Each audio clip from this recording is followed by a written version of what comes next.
Koliko je naša crkva, vaša svetosti, sposobna da odgovori na sve ove probleme o kojima pričamo?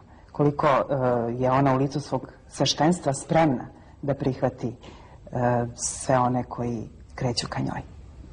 Mislim, te vremena su takva, veoma teška, i da bome i mi, sveštenici, regrutujemo se iz naroda, i ukoliko je nivo naroda duhovno visoko, već i mi, tako da kažem, na tome nivou, i onda nije tako teško ići dalje.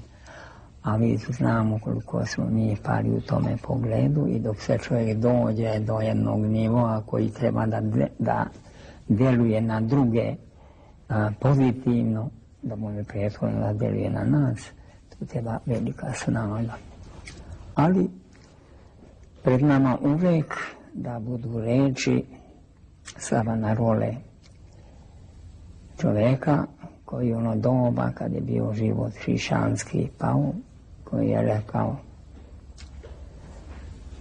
u crkvi prvoj, crkva prva je imala drvene putire, a zlatne sveštenike, a sad ima zlatne putire, a drvene sveštenike.